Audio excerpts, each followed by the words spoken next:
दयाल हो दयाल हो दयाल। परम प्रेममय परम दयाल श्री श्री ठाकुर अनुकूल चंद्र श्रीचरण मोर शत सहस्र कोटि प्रणाम। परम आराध्या जगत जननी श्री श्री बड़मा श्रीचरण मोर शत सहस्र कोटि प्रणाम। परम पूज्यपाद श्री श्री बड़दा श्रीचरण मोर शत सहस्र कोटि प्रणाम। पूज्यपाद आचार्य देव श्रीचरण मोर शत सहस्र कोटि प्रणाम। ओ मोर ये वीडियो देखुथिबा समस्त इष्टप्राण गुरुभ्राता ओ माँ मानू मोर अंतररू श्रद्धा प्रीति आनंदित जयगुरु भल पाइबा ओ प्रणाम निवेदन करे। बंधुगण आजिर आलोचना प्रसंग रे आमे आउ गोटे अति सुंदर शिक्षणीय विषयवस्तुटी नहींचे। आजिर ये विषयवस्तुटी हेउची परम पूज्यपाद श्री श्री आचार्य देवंकर आश्री वचन। थरे सर्वभारतीय ऋतिक सम्मेलन रे परम पूज्यपाद श्री श्री आचार्य देवंकर आश्री वचन एते मधुर थिला ता सतरे वास्तव रे आज शुणिले ही आपण मान अनुभव करि परिबे। से दिन समस्त को स्तब्ध करि देइथिला। सेई अमृत पान करी समस्ते मुग्ध होई पड़ंती। पूज्यपाद दादा कहउछंती ठाकुर नै चालिबाटा की प्रकार मु एवं तुमे ए दुईटी मझिरे आउ केही रही पारंतिनी। ए दुईटी नहीं ही मोर संसार। मु मोर एकांत व्यक्तिगत स्थान रे असतर्क मुहूर्त रे कोनोसी जदि भूल करिली किए मते आसी चेतना जागृत करिवे से हेउछंती ठाकुर। से व्यक्तिगत असतर्क मुहूर्त रे भी मु तुमर कि ना मोर भल पाइबार परिचय किंतु सेइठारे ही एई शुभ्र पोशाक रे सजाई हाथ रे दंड नेई मो लोकंक सामना रे ढंग देखाई पारे किंतु आदत रे मो ठाकुरंकर कि ना सेइटा सीए विचार करी ठीक बुझी नेबे। पारिपार्श्विक सहकर्मी माने एमानक संगे मोर संपर्क किपरि जदि काहारी साथे ही मोर सामंजस्य हुए ना सबुटा ही जेपरि विषमय ताहले बुझिबाकू हेबो मो ठाकुरंकर भी होई पारिनी एबे भी भल पाई ही पारिनी तांकू। भल पाइबाकू हेले आगे समस्तंक सहित मिसिबार क्षमता रखिबाकू हेबो। जदि ता न रहे ताहले मु कदापि ही ठाकुरंकर होई पारिबिनी।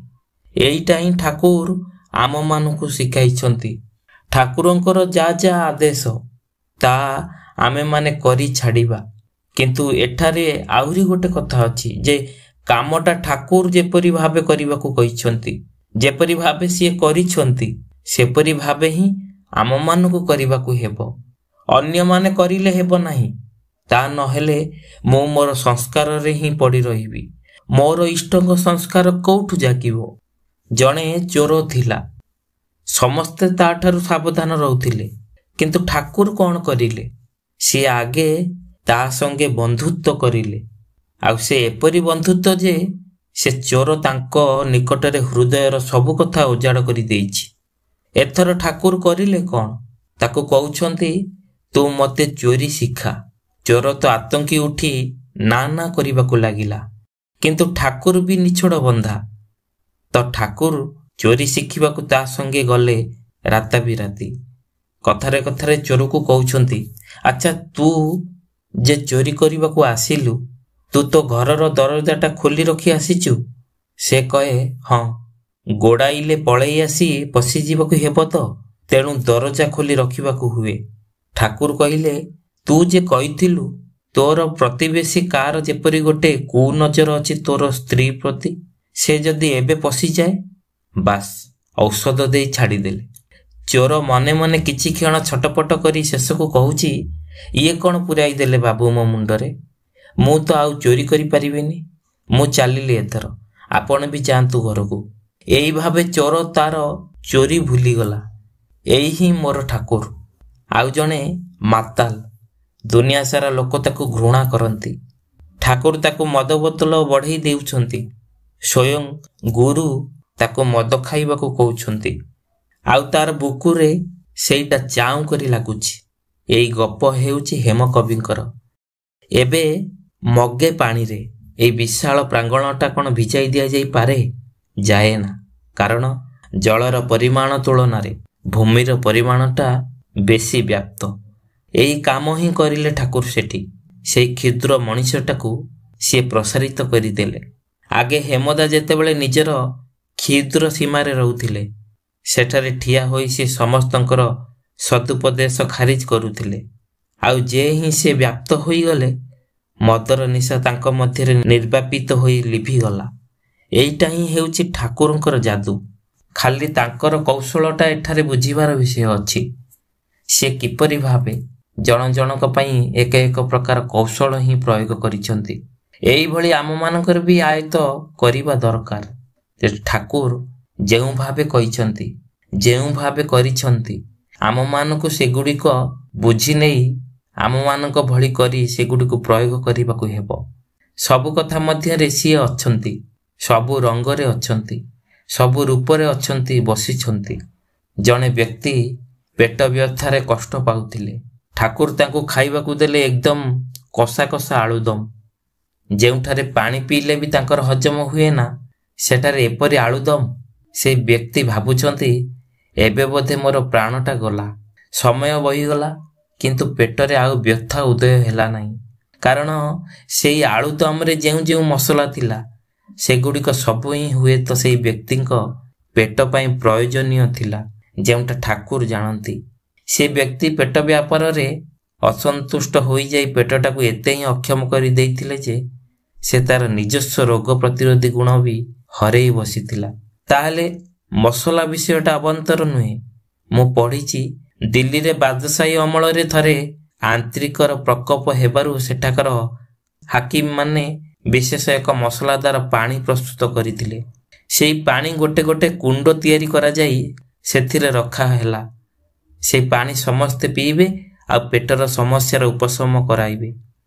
ସେଇ ପାଣି ପିଇବା ପାଇଁ ଛୋଟ ଛୋଟ ପାତ୍ରର ପ୍ରୟୋଜନ ହେବାରୁ ଛୋଟ ଛୋଟ ପୁରୀ ବନେଇ ସେଥିରେ ପାଣି ଭରି ଖାଇବା ଆରମ୍ଭ ହେଲା। ସେବେଠାରୁ ପାନିପୁରୀ ବା ଗୁପଚୁପର ଉଦ୍ଭବ ହେଲା। ତାପରେ ସାମାନ୍ୟ ମସଲା ବି ଯେ ଆମମାନଙ୍କ ଶରୀରରେ କିଛି ସୁବିଧା ଦିଏ, ସେଇଟା ବୁଝିବାକୁ ହେବ। ଯିଏ ସେଇଟା ଜାଣନ୍ତି, ସିଏ ଜାଣନ୍ତି। ଏଇଟା ଅଯୌକ୍ତିକ ଭାବେ ମୁଁ ଯଦି କହେ ଏଇଟା ମିରାକିଲ, ତାହା କିନ୍ତୁ ନୁହେଁ। ସବୁଟା ହିଁ ଯୁକ୍ତି ଅଛି ଗୋଟେ, ଯେଉଁଟା ଆମେମାନେ ଖୋଜୁନା। ଆଉ ଯୁକ୍ତି ଯେ ହିଁ ଆମେମାନେ ଖୋଜୁ, ସେଇଟା ହିଁ ହେଲା ତ ଆଧ୍ୟାତ୍ମିକତା। କୌଣସି କିଛିର କାରଣ ଯେ ପର୍ଯ୍ୟନ୍ତ ମୁଁ ଖୋଜି ବାହାର ନ କରିଛି, ସେ ପର୍ଯ୍ୟନ୍ତ ମୁଁ ଆଧ୍ୟାତ୍ମିକତାକୁ ଗୋଟେ ମିରାକିଲ ମଧ୍ୟରେ ପକାଇ ଦିଏ। ତାପରେ ଏଠାକୁ ଆସି ପଚାରେ, ଆଚ୍ଛା ଦାଦା, ମୋର ପୁଅଟା ଏଥର ପରୀକ୍ଷାରେ ପାସ୍ କରିବ ତ? ଆରେ ତୁମର ପୁଅ କିପରି ପଢ଼ାଶୁଣା କରୁଛି, କିପରି ପରୀକ୍ଷା ଦେଇଛି, ତାର ସେଇ କର୍ମକୁ ଭିତ୍ତି କରି ତାର ଫଳ ରହିଛି। ମୋର କଥା ଉପରେ ତ ନାହିଁ। ଆଉ ତୁମର ଯଦି ମନେ ହୁଏ ମୁଁ ଆଚାର୍ଯ୍ୟ ଦେବ, ଦ୍ରଷ୍ଟା ପୁରୁଷ, ମୁଁ ସବୁ ଜାଣେ, ତାହେଲେ ସେଇଟା ତୁମର ବୋକାମି। କାରଣ ରାମାୟଣରେ ବି ଦେଖେ, ସୀତାହରଣ ପରେ ରାମ ଆହାକାର କରି ତାଙ୍କୁ ଖୋଜୁଛନ୍ତି। ସିଏ ଯଦି ପୁରୁଷୋତ୍ତମ ହେବେ, ତାହେଲେ ମୁଣ୍ଡ ବୁଲାଇ ଦେଖିଲେ ହିଁ ତ ରାବଣକୁ ଦେଖି ତା ଆଡ଼େ ଦୌଡ଼ିଥାନ୍ତେ। ସେପରି ନୁହେଁ। କାହିଁକି? କାରଣ ସେ ଯେତେବେଳେ ମାନବ ଶରୀରରେ ଅଛନ୍ତି, ସେତେବେଳେ ମାନବୀୟ ଗୁଣରେ ହିଁ ସେ ପ୍ରକାଶିତ ହେବେ, ଅନ୍ୟମାନେ ହେବେ ନାହିଁ। ଆଉ ହେଲେ ବି ସେ ସେଇଟା ପ୍ରଦର୍ଶନ କରିପାରିବେନି। ସେଇଥିପାଇଁ ହିଁ ଶ୍ରୀ ଶ୍ରୀ ଠାକୁର ଯେତେବେଳେ ନିଜର ମାଆଙ୍କୁ କହିଲେ ଯେ ମା, ତୁ କଲିକତା ଆସିବୁ ନାହିଁ, ତଥାପି ମା ଯେତେବେଳେ ଚାଲି ଆସନ୍ତି କଲିକତା, ସିଏ ଆହାକାର କରନ୍ତି। କାରଣ ସିଏ ତ ଜାଣନ୍ତି ଏହାର ଫଳ କ'ଣ ହେବ। ତଥାପି ସିଏ ତା ମୁଖରେ କହିପାରିବେନି ଯେ ତୁ ଆସିବୁ ନାହିଁ ମା, ଆସିଲେ ତୋର ଏହା ମୃତ୍ୟୁ ହେବ।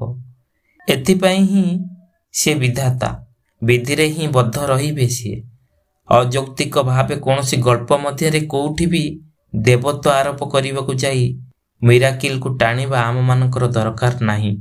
ଏକଦମ ତୁମେ ଯାହା ପାର ତାହା ହିଁ ଆମମାନଙ୍କୁ କରିଯିବାକୁ ହେବ। ନିରନ୍ତର ଏଇ କରିବା ହିଁ ଆମମାନଙ୍କର ସାଧନା।